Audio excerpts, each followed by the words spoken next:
Hey, welcome back.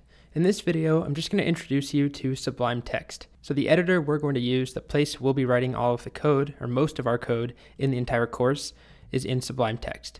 It's a free text editor, a really, really powerful free tool.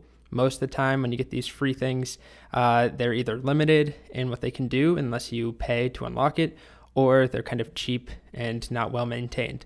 Sublime is neither of those things. It's constantly updated and maintained. There's a really strong community behind it. It's not some dinky piece of free software. In fact, if you Google, this is very unscientific, but if you Google, best Python editor or top Python editor Mac, you'll always find Sublime first. So to get started, you go to sublimetext.com and click on download. It will detect what platform you're on and just click the download button. So I already have it installed, but it's a really simple process, just like any other application. You download it and then you run it and you'll drag it to your applications folder, and that's it. So here's Sublime. I have it open now. And all I want to do is give you a really quick tour of some of the features that I'll be using. First of all, to make new files, just like any other piece of software, you can use shortcuts, Command-N to make a new file, or you can go up to the menu, File, New File, or you could use your terminal and type touch, new file. But let's say that we want to make a new file, it's untitled. If I add some Python code in here, which we're getting ahead of ourselves, we haven't talked about Python really, but 1 + 1 is our first little line. This right now, it's not highlighted, I don't have any autocomplete, it's not a Python file at all. If you look down here, I unfortunately can't make this larger, but it says plain text. But if I save the file, I'll just save it in this folder called Python course, and I'll save it as demo.py. Let's go with Sublime demo.py. That's the file type for Python files. And I hit save, it immediately changes and it's now highlighting my syntax. Also down here, Sublime has detected that it's a Python file.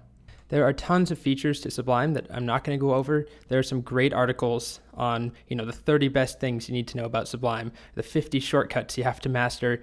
There's really good writing about it, tons of blogs, but I'll leave that up to you because some of my students I know are more comfortable with the old hunt and peck method, finding, menus rather than using shortcuts. All right, so as far as opening our files in Sublime, that's going to be important. Let's say that I have made a folder. I'm on the desktop inside something called Python course, and let's focus on the web scraping folder.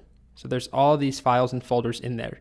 If I want to open a single file, like let's go open this file right here, books2.csv or bookscraper.py, I can just drag it over with my mouse and it opens up and I can edit it, and you can see this is full syntax highlighting for Python. And so it's Python specific. If I changed, I put non-Python code in here, it would not be highlighted correctly. Also, there are things like autocomplete.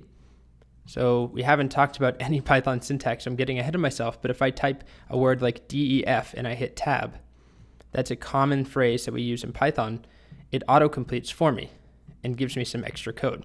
So look out for that as we go. I'll introduce you'll see me using tab and I'll point it out. I'll type a couple letters, hit tab, and something will happen. We can also open entire directories. So if I wanted the entire enclosing folder, I can drag that over and it opens a little sidebar for me. And now I can toggle between a CSV file and the Python file, or I might have two Python files. This is just an example, something we do later, but imagine you have all your files for the course. If you want them all open at once, you could easily do that, and then you just click on the file you want to edit. Also, you can come up here to, where is that? File, no, I always, preferences, there we go. Sublime Text, preferences, and then color scheme. If you want to change, there are a couple that come pre-installed. You can also download more. I'll stick with Monokai for now because that's what I use in the entire course. Got to have continuity there. You can also download all sorts of packages that will help you do other things. Another feature I like is if you go to View and you go to Layout, you can decide if you want two files side by side, which I'll often do. I'll have two files open and I'll look at one of them and type in the other one. A lot of what we'll be doing is working across multiple files. So that's another thing you can do. And the very last thing I want to point out, I use a shortcut pretty often in this course called SUBL. And if you just install Sublime, you will not have this shortcut by default. So let me just explain what it is first. I'm in a directory called Python course that I have for the course. I'm going to make a new directory just called Sublime Demo. CD into that. It's empty. So what I could do is make a new file. Let's say that I want to make a file just called hello.py. I could do touch, as we saw in the previous section on the command line. That makes me the file. And if I type ls, it's there. But now I have the problem of how do I open it in Sublime? So I could go back and hunt for it using Finder. I called that Sublime Demo. Here it is. And I can drag it in. And now I have hello.py open here, and I can add content and save it. Warning, the next part of this video is optional. If you attempt it and get stuck or frustrated or confused, please don't let it prevent you from moving on, and please don't leave a 1-star review yet. If you get stuck, skip it. But I can also use this SUBL shortcut that I have installed, SUBL Sublime hello.py, and it opens it for me. I can use that to make new files that don't exist. So I could do a goodbye.py, and it opens a goodbye.py for me. Before I talk about how you could install it, just if you see me using this in the course, all that it does is open a file in Sublime Text. So you could instead manually make a new file and save it with a name. You could use touch and then open it, or you could use SUBL if you have it installed. So it's a really useful tool, but there's a catch, which is that it can be kind of a pain to install. In my bootcamp courses, everybody was on Macs, and we'd have, 25 students. I'd say at least 5 or 6 would hit a roadblock with this. It was nothing that they did wrong. It was just in the past they had done something that caused problems that conflicted with what this install wanted.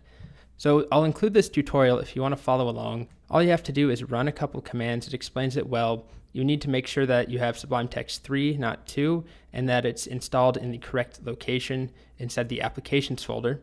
And if it is, you should be able to just run 1 or 2 lines to create this symlink inside of your terminal.